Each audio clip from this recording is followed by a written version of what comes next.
معزز حاضرین، آج مجھے آپ کے سامنے بہت ہی اہم چیز پر گفتگو کرنی ہے۔ وہ گفتگو یہ ہے کہ کیسے قریب کریں اور کیوں کریں۔ مساجد سے ایک مسلمان اگر قریب ہو تو اس کے لیے کیا فائدے ہیں، اور شریعت نے مساجد سے قریب ہونے پر کیوں زور دیا ہے۔ جیسے کہ یہ بات ہمارے سامنے بالکل عیاں ہے، آج کا یہ ماحول جہاں پرفتن ہے اسی قدر یہ ماحول پر شہوات والا بھی ہوتا جا رہا ہے۔ ہر طرف برائی کا بازار گرم دکھائی دیتا ہے، نوجوانوں کے اخلاق بگڑنے کی چیزیں نظر آتی ہیں اور لوگ بے دین ہوتے ہوئے دکھائی دیتے ہیں۔ اور کبھی مساجد کا جائزہ لیں تو یقیناً افسوس ہو جاتا ہے، کتنی عالی شان بڑی صفوں پر مشتمل اور تعداد میں کثیر تعداد صفوں کی رہنے کے باوجود مسجدیں ویراں دکھائی دیتے ہیں، خالی نظر آتے ہیں۔ آخر ایسا کیوں ہے؟ یہ کیا وجہ ہے کہ لوگ مسجدوں سے بالکل دور ہیں اور اپنے آپ کو مسجد سے قریب نہیں کرتے؟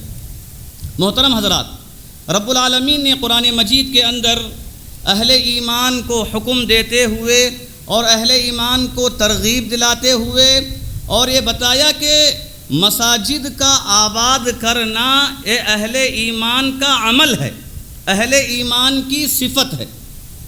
تو گویا کہ انسان اگر اپنے آپ کو مسجد سے قریب کرتا ہے، معنی یہ ہے کہ وہ مومنین میں سے، اہل ایمان میں سے، اس کا ایمان کامل ہے، اس کے اندر ایمان کی مضبوطی ہے، وہ اپنے ایمان میں تازگی پیدا کر رہا ہے، تجدد اپنے ایمان میں پیدا کر رہا ہے۔ اگر کوئی مسجد سے اپنے آپ کو دور رکھتا ہے، مطلب یہ ہے کہ اس کے ایمان میں خلا ہے، کمزوری ہے، کمی ہے، نقص پایا جاتا ہے۔ اسے ایمان میں اکمال پیدا کرنے کی ضرورت ہے، ایمان کو بڑھانے اور زیادتی اس میں پیدا کرنے کی ضرورت ہے۔ رب العالمین نے قرآن مجید کے اندر فرمایا، انما یعمر مساجد اللہ من آمن باللہ والیوم الآخر، بے شک مسجدوں کو آباد کرنا ان لوگوں کا کام ہے جو ایمان رکھتے ہیں اللہ کی ذات پر اور ایمان رکھتے ہیں آخرت کے دن پر۔ کیا آپ کو معلوم ہے جو آیت یہاں مسجدوں کو آباد کرنے سے متعلق بیان کی گئی، اس آیت سے پہلے اللہ تعالیٰ نے بعض لوگوں کی نفی کیا، بعض لوگوں کا انکار کیا، کہا کہ یہ لوگ مسجدوں کو آباد کرنے کے حقدار نہیں ہیں۔ وہ کون ہیں؟ مشرکین ہیں، کفار ہیں، بت پرست ہیں، اللہ کو چھوڑ کر دوسروں کی عبادت کرنے والے ہیں۔ یقیناً ایسے لوگ مسجدوں کو آباد کرنے والے نہیں ہیں، بلکہ حقیقی معنوں میں مسجدوں کو آباد کرنے والے کون ہیں اور کن کا کام ہے؟ رب العالمین نے بتایا کہ جو اللہ پر ایمان رکھتے ہیں اور آخرت کے دن پر ایمان رکھتے ہیں۔ اور آگے اللہ نے فرمایا، وَأَقَامَ الصَّلَاةَ وَآتَى الزَّكَاةَ وَلَمْ يَخْشَ إِلَّا اللَّهَ، جو نماز پڑھتے ہیں، زکوٰۃ دیتے ہیں اور اللہ کے سوا کسی سے نہیں ڈرتے، اگر ڈرتے ہیں تو صرف اللہ سے ڈرتے ہیں۔ یعنی رب العالمین نے یہاں اس بات کی وضاحت کر دی، مسجد سے قریب وہی ہوتا ہے جس کے دل میں اللہ کا ڈر ہے، اور مسجد سے دور وہی ہوتا ہے جو آخرت کو بھلا دیا ہے، جہنم کو بھلا دیا، جنت کی حرص اس کے اندر نہیں ہے، جنت کی طلب اس کے اندر نہیں ہے، جو رب العالمین سے نہیں ڈرتا، اللہ تعالیٰ کا خوف اپنے اندر نہیں رکھتا، میدان محشر کے تصورات کا علم نہیں رکھتا، یقیناً ایسے لوگ ہی مسجدوں سے دور ہوتے ہیں۔ لیکن آباد کرنے والے لوگ آخرت پر ایمان رکھنے کے ساتھ ساتھ صرف اللہ سے ڈرتے ہیں، اللہ کے سوا کسی سے نہیں ڈرتے۔ رب العالمین نے فرمایا، فَعَسَىٰ أُولَٰئِكَ أَن يَكُونُوا مِنَ الْمُهْتَدِينَ، امید ہے، حق ہے کہ ہی لوگ ہدایت پر ہیں۔ ابن کثیر رحمہ اللہ کہتے ہیں کہ قرآن مجید میں جہاں کہیں بھی عصا کا فعل استعمال ہوا ہے، عصا کا کلمہ ذکر کیا گیا ہے، اس کا معنی ہے لازم ہے، حق ہے، یعنی لازم اور حق ہے کہ یہ لوگ ہدایت یافتہ ہیں۔ ایسے لوگوں کے لیے رب العالمین راہیں ہموار کر دیتا ہے، محترم حضرات، اگر انسان عبرت کے لیے، نصیحت کے لیے صرف اس ایک آیت کو سمجھ لے، اس ایک آیت کو پڑھ لے اور اس ایک آیت پر عمل کرنے پہ آ جائے، یقیناً ایسا انسان کامیاب ہے۔ یہ بات کسی سے مخفی نہیں ہے کہ ہر انسان کے ساتھ شیطان لگا ہوا ہے۔ شیطان انسان کو غلط راستے پر لے جانا چاہتا ہے، سست اور کاہل بنانا چاہتا ہے۔ اللہ کی پکار کانوں میں آنے کے بعد بھی کبھی پیشاب کر کے مست کر دیتا ہے، سلا دیتا ہے، اور انسان کے دل کو بالکل غفلت میں ڈال دیتا ہے۔ اور ایسے وقت میں ایک مومن کے لیے ضروری ہے کہ شیطان کے چنگل سے، شیطان کے جال سے بچنے کے لیے وہ مسجد کا رخ کرے، بچنے کے لیے مسجد کا آنا جانا اس کا فعل بنے۔ یقیناً اس سے انسان شیطان کے شر سے محفوظ ہو جاتا ہے۔ اور کیوں نہ ہو، جہاں پر اللہ کا نام ہوگا وہاں شیطان نہیں ہوگا۔ اور حدیث میں اللہ کے رسول صلی اللہ علیہ وسلم نے اس بات کی وضاحت کی ہے، جب اذان دی جاتی ہے، جیسے ہی اللہ اکبر مؤذن کہے، جہاں تک اس کی آواز سنائی دے شیطان وہاں تک بھاگ جاتا ہے، اس جگہ پر پہنچتا ہے جہاں آواز نہیں آتی۔ کب تک؟ جب تک کہ اذان ختم نہ ہو۔ جیسے ہی اذان ختم ہو جائے شیطان پھر مسجد کے اندر آتا ہے اور اقامت کا انتظار کرتا ہے۔ جیسے ہی اقامت میں مؤذن اللہ اکبر کہے پھر شیطان بھاگ جاتا ہے۔ کہاں؟ جہاں تک کہ اس کی آواز سنائی نہ دے وہاں تک شیطان بھاگ جاتا ہے۔ اقامت ختم ہو جائے پھر شیطان آتا ہے۔ اللہ کے رسول صلی اللہ علیہ وسلم نے فرمایا، اس کے بعد آ کر شیطان نمازیوں کے دلوں میں خیالات ڈالتا ہے، اسے یاد کرو، اس چیز کو یاد کرو، مختلف چیزوں پر انسان کو گھما دیتا ہے۔ لیکن یہاں یہ بات واضح ہو جاتی ہے کہ جہاں اللہ کا نام ہو، اللہ کا ذکر ہو، وہاں شیطان نہیں آتا۔ بھلا بتلاؤ اس بندے پر شیطان کا تسلط کیسے ہو سکتا ہے جو بندہ اللہ کے گھر کو آباد کرنے، اللہ کے گھر میں اللہ کی عبادت کرنے، اللہ کے گھر میں اس کا ذکر، اس کا نام لینے آتا جاتا رہے، اس انسان پر کبھی شیطان کا تسلط نہیں ہوتا۔ محترم حضرات، یہ مسجدیں جو بنائی گئی ہیں یہ ہدایت کے لیے بنائی گئی، رحمت کے لیے بنائی گئی ہیں، برکت کے لیے بنائی گئی ہیں، بلکہ اس کے بنانے کا حکم بھی اسی لیے دیا گیا۔ رب العالمین نے دنیا کے پہلے گھر کا ذکر کرتے ہوئے فرمایا، ان اول بیت وضع للناس للذی ببکۃ مبارکا وہدی للعالمین۔ وہ پہلا گھر جسے مکہ میں بنایا گیا ہے وہ بابرکت ہے اور جہاں والوں کے لیے ہدایت کا ذریعہ ہے۔ اگرچہ کہ برکت کی بات کرتے ہیں، مساجد میں کعبۃ اللہ کی برکت بڑھ کر ہے، عظیم ہے اور مبارک ہے، اس میں کوئی شک نہیں ہے، لیکن دنیا بھر میں جہاں بھی مسجدیں ہیں وہ مسجدیں بھی بابرکت ہیں۔ یہاں پر آ کر انسان برکتیں حاصل کرتا ہے، رحمتیں حاصل کرتا ہے، اللہ تعالیٰ سے مانگ کر، اپنے گناہوں کی بخشش طلب کر کے، اللہ تعالیٰ سے مرادیں طلب کر کے یہاں سے انسان برکتیں لے کر جاتا ہے، رحمتیں لے کر جاتا ہے۔ اور اس سے بڑھ کر یہ ہدایت کا ذریعہ ہے، اور ہدایت کے ذریعے کے لیے شریعت کے اندر قرآن و حدیث میں بے شمار دلیلیں موجود ہیں، لیکن انسان اگر عقلی طور پر بھی سوچنا چاہے سوچ سکتا کہ اللہ تعالیٰ نے امت محمدیہ کے لیے ساری مسجد پاک کر دیا، ساری زمین پاک کر دیا اور ساری زمین کو سجدہ گاہ بنا دیا۔ یعنی یہ ہے کہ وہاں تیمم کیا جا سکتا ہے اور وہاں انسان نمازیں پڑھ سکتا ہے۔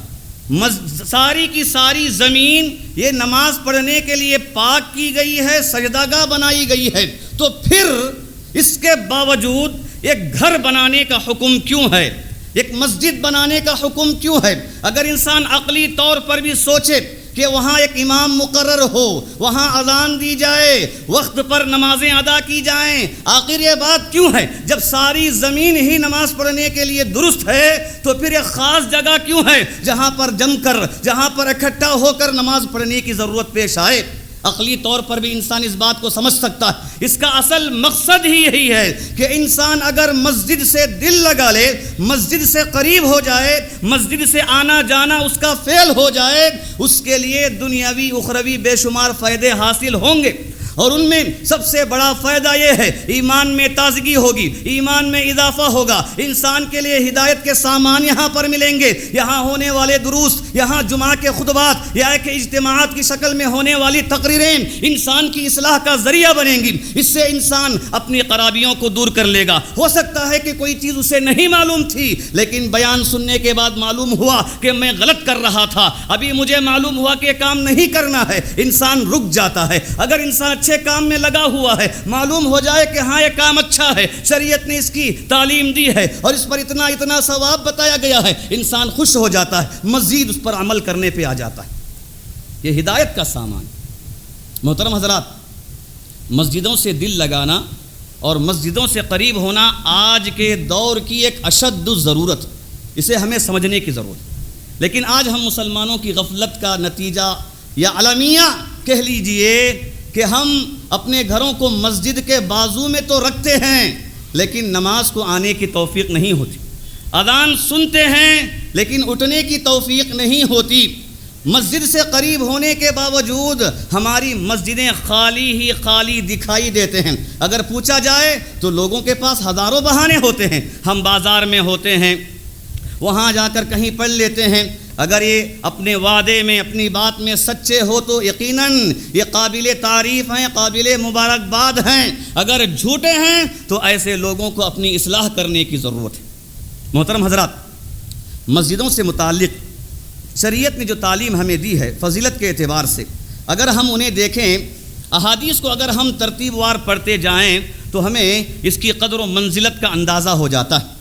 ایک حدیث میں اللہ کے رسول صلی اللہ علیہ وسلم نے فرمایا، سبعۃ یظلھم اللہ فی ظلہ یوم لا ظل الا ظلہ، کہ کل قیامت کے دن سارے لوگ پریشانی میں ہوں گے، گرمی سے بچنے کے لیے ادھر ادھر دوڑ رہے ہوں گے، لیکن 7 قسم کے ایسے خوش نصیب ہیں جنہیں اللہ تعالیٰ سائے میں جگہ عطا کرے گا۔ اس میں سے ایک آدمی کا ذکر کرتے ہوئے آپ نے فرمایا، وَرَجُلٌ قَلْبُهُ مُعَلَّقٌ فِي الْمَسَاجِدِ، کہ وہ آدمی جس نے اپنے دل کو مسجد سے لگا دیا ہے، ہمیشہ انتظار کرتا رہتا ہے کہ کب اذان ہو میں مسجد جاؤں، کب بلاوا آئے میں فوراً چلا جاؤں، اللہ کی عبادت کرنے کے لیے، اللہ کی خوشنودی حاصل کرنے کے لیے، اپنے گناہوں کو مٹانے کے لیے۔ یقیناً ایسا انسان بڑا ہی خوش نصیب ہے جس کا دل مسجد سے لگا رہتا ہے۔ اور اس کے علاوہ اور حدیث میں آپ صلی اللہ علیہ وسلم نے فرمایا، احب البلاد الی اللہ مساجدها، کہ اللہ کے نزدیک پسندیدہ جگہیں اگر کوئی ہے تو وہ اللہ کے مسجدیں ہیں۔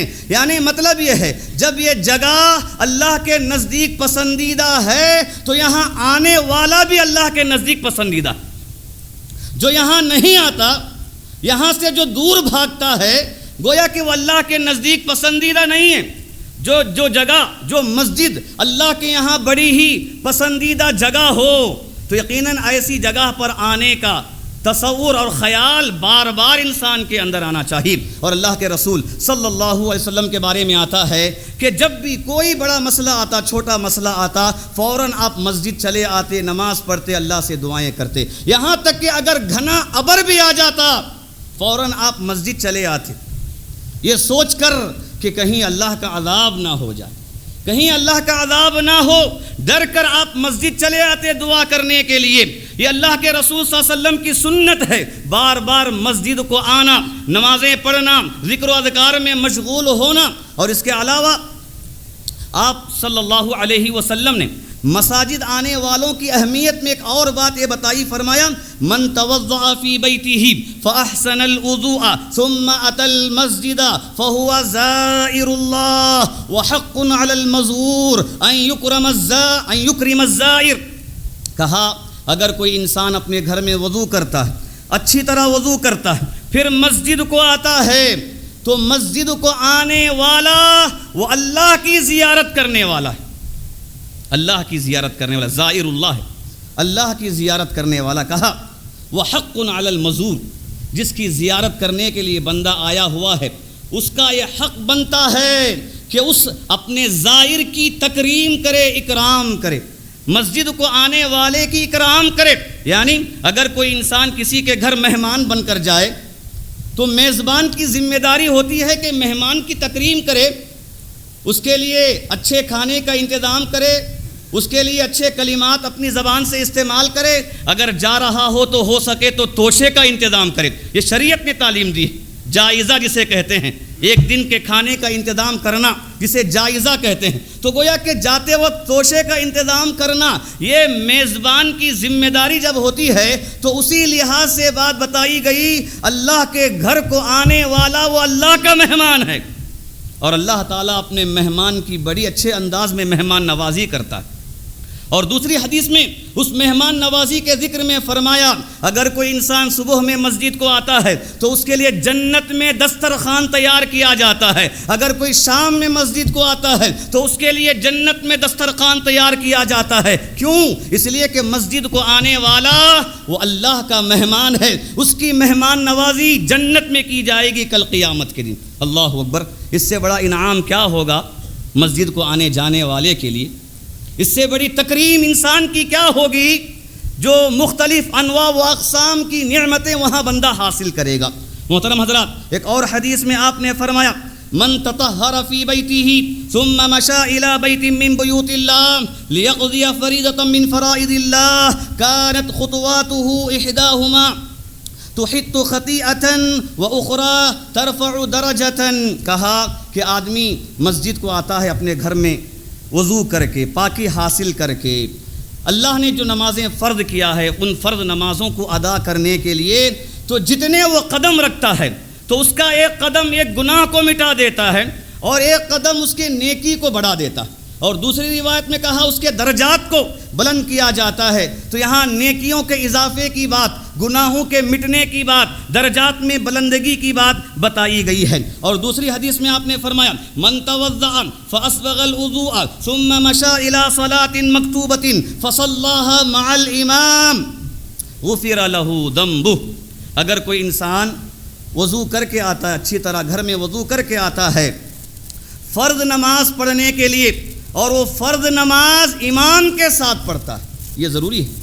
اور ہمارے یہاں پر اس معاملے میں بڑی کوتاہی، اللہ رحم فرمائے، یا دوسری جماعتوں کی جو عادت ہمارے درمیان پڑی ہے، ہو سکتا ہے کہ اسی کا یہ نتیجہ ہے کہ ہم اس میں اصل امامت کے معاملے میں، اصل پہلی جماعت کے معاملے میں سستی کرتے ہیں، یہ سوچ کر کہ چلو بعد میں پڑھ لیں گے، بعد میں بھی جماعت ہو جائے گی، بعد میں بھی ہمیں جماعت کا ثواب ملے گا۔ ہو سکتا ہے کہ علماء نے جو باتیں بتائی ہیں جن کے نزدیک دوسری جماعت درست ہے، دوسری جماعت پر بھی ثواب ملنے کی بات جن علماء نے بتائی ہے، اس کے لحاظ سے اگرچہ کہ آپ کو وہ ثواب مل جائے، لیکن جو فضیلت اس حدیث کے اندر بتائی گئی ہے کہ امام کے ساتھ جو نماز پڑھ لے مسجد آ کر اس کے پچھلے گناہ معاف کر دیے جاتے، کتنی بڑی بات ہے۔ محترم حضرات، یقیناً مسجد سے دل لگانے سے انسان اپنے آپ کو برائیوں سے پاک کر لیتا ہے، اور مسجد میں جو افراد ہیں ان سے دوستی کرنے سے یہ دوستی ایمان کی دوستی ہو جاتی، علم کی دوستی ہو جاتی، اور اس کے ذریعے ایک دوسرے کو بھلائی کی تعلیم دینا، بھلائی کے راستے پر لے جانا، برائی سے روکنا، برے دوستوں سے روکنا، یہ ساری چیزیں اس میں آ جاتی ہیں۔ الغرض، آج کے اس ماحول میں ہمیں چاہیے کہ ہم اپنے آپ کو مسجدوں سے قریب کریں، اپنے بچوں کو مسجد بھیجنے کی کوشش کریں، اپنے خواتین کو مسجد بھیجنے کی کوشش کریں، اس کے ذریعے ہم دین اور دنیا آخرت کے فائدے برابر حاصل کریں گے۔ رب العالمین سے دعا ہے کہ اللہ تعالی ہم تمام کو مساجد سے محبت کرنے کی توفیق عطا فرمائے۔ رب العالمین نماز کو باجماعت وقت پر ادا کرنے کی توفیق عطا فرمائے۔ رب العالمین جو مسلمان نمازوں میں کوتاہی برتتے ہیں اللہ تعالیٰ انہیں صحیح ہدایت عطا فرمائے۔ رب العالمین ان کے دل میں اللہ کا ڈر پیدا فرمائے، اللہ تعالیٰ انہیں نمازوں کی پابندی کرنے کی توفیق عطا فرمائے۔ آمین۔ وآخر الدعوانا الحمدللہ رب العالمین۔